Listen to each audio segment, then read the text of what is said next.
ایک دباؤ بھی ہے امریکہ کی جانب سے کہ آپ ایران کے ساتھ ایسے معاہدے نہ کریں. کیا ہو سکتا ہے؟ پاکستان کو کیا کرنا چاہیے؟ دیکھیے، یقیناً پاکستان اپنی خارجہ پالیسی کے حوالے سے عمومی طور پہ اور جو انرجی نیڈز ہیں اس پہ خصوصی طور پہ پاکستان کو اپنی ہی مفاد کو دیکھنا ہے. کوئی شک والی بات نہیں ہے، ہم نے کسی اور ملک کے مفاد کو نہیں دیکھنا. لیکن دنیا کے کچھ قواعد ہیں.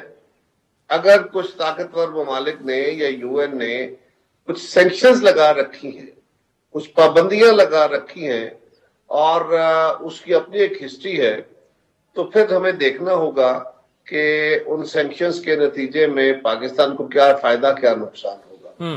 اور یہ سوچ کے کہ ہمیں کسی کی کیا پرواہ ہے، ہم کسی کو کچھ نہیں سمجھتے، ہم دنیا میں اتنا طاقتور ملک نہیں ہے. یہ لوگوں کے لیے ایک بڑی اچھی پاپولر سا نعرہ ہوتا ہے کہ مجھے کسی کی کیا پرواہ ہے، ہم بڑا خوددار قوم ہے.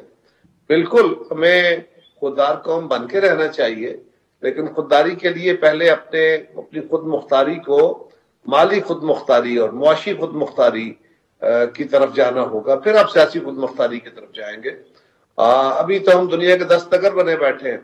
سو اپنی اس ڈگنیٹی کو کمپرومائز کیے بغیر ضروری یہ ہے کہ آپ ان طاقتوں سے یا ان عالمی ممالک سے بھی رابطے کر کے ان سے بھی ان سے جو ایگزمپشن ہے، ان کی جو سینکشنز ہے اس کی ایگزمپشن لے لی جائے یا انہیں اس پہ ریلیکسیشن لی جائے، تاکہ ہم اپنا ایک فائدہ کرتے ہوئے دوسری طرف سے نقصان نہ کریں.